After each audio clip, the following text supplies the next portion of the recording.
welcome to the Spectrum of Health podcast. My name's Jav, and today, guys, we got another special episode. And this one, I'm going to be attacking a few people. Well, a few of you guys listening. So don't hate me too much. But I'm going to talk to you about the top 5 excuses you need to stop making if you want to get in amazing shape this year. And I know some of these excuses might be legit, but to me, 9 times out of 10, they're usually nonsense, to be fair.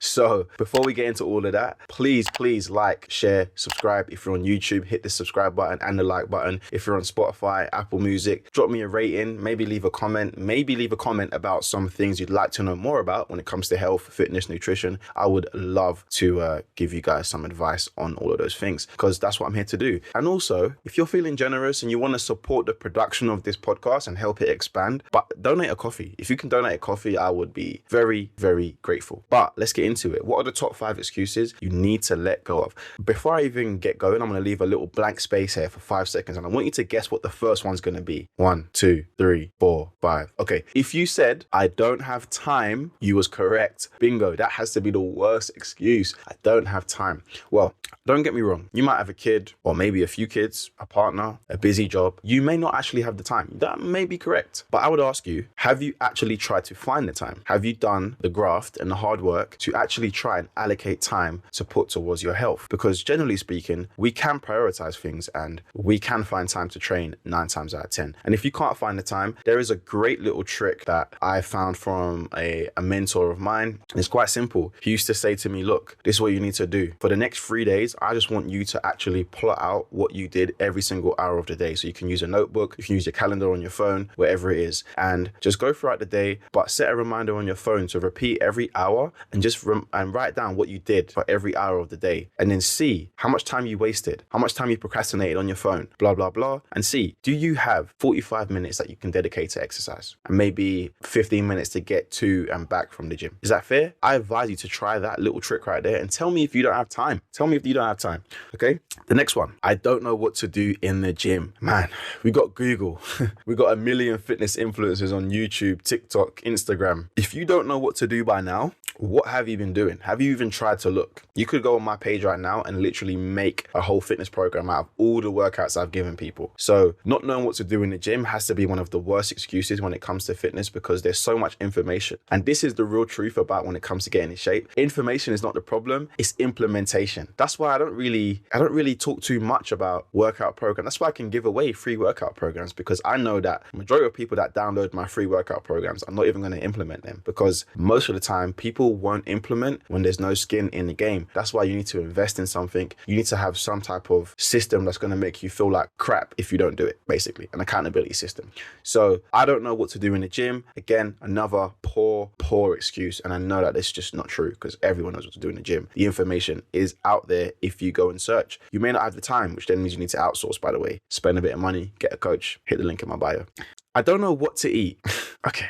So I used to have a coach when I played for Crystal Palace and he would say this one thing when we used to go away for summer or we had a Christmas break. He would say, if you have to think about it, it's probably not healthy. And that was a great way for me to kind of simplify my food choices. You know, if I have to think, is eating that chocolate bar healthy? It's probably not healthy. And that was like a really simple way to just break it down in my mind. And you could use that. The next thing is you've got Google and YouTube. Again, the problem is you could probably download a free recipe pack, but it's not personalized to you. It's difficult to do it on your own. And again, implementation. The free stuff you're not going to implement because there's no skin in the game. You didn't make an investment for it. You just kind of did it. So not knowing what to eat, it's not the best excuse. It's not the best excuse. I'm sorry, guys. The next one is my kids don't like the food that I'm eating. Oh my God. I got a good one. I saw an amazing video on Instagram. I wish I could remember the lady's name, but she basically said, you know, if the food that you're giving the kids is not good enough for you, why is it good enough for them? If you're giving them food choices that you don't want to eat yourself because you know that that is what's contributing to you gaining weight and making you fat, then why are you giving it to the kids? Shouldn't you be trying to get them to eat more healthy and start implementing healthier food choices so that they can grow to be healthy individuals like you, right? So who cares if the kids don't like it? You're going to make them like it.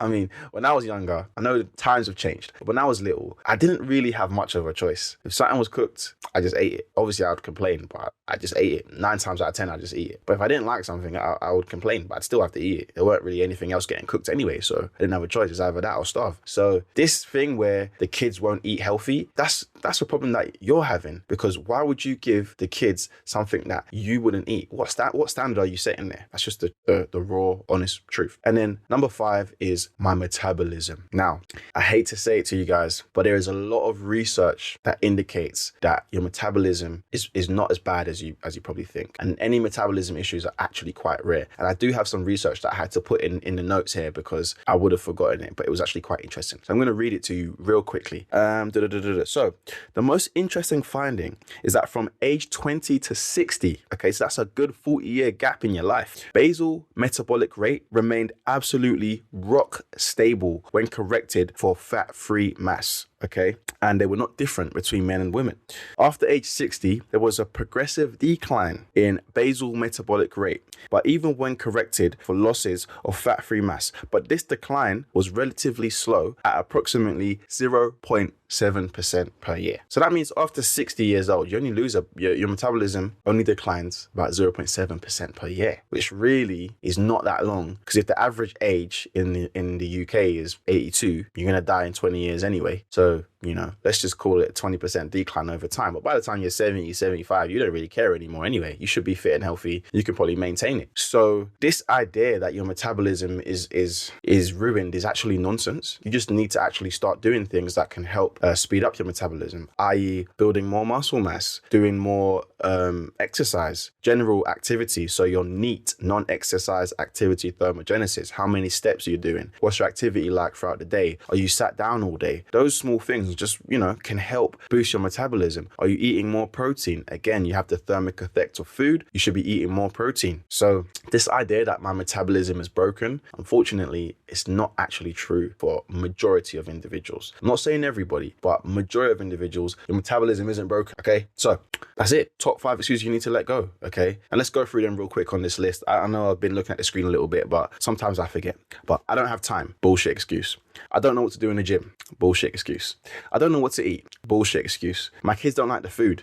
Worst excuse. My metabolism is broken. Come on, guys. Come on. Anyway, if you want to know exactly what to eat, if you want to know exactly how to train and how to calculate your calories so you can burn fat forever and get in amazing shape, I've got a link in the description for my free fat loss video course. It's absolutely free. It will detail the exact steps that you need to take to burn belly fat for good. And it's free. I'm giving you the blueprint to get in amazing shape. Again, please like, share, subscribe, donate a coffee if you want to support the podcast. We want to keep pumping out more content and improving the production level of this because, eventually we will kind of turn it into something even bigger than this.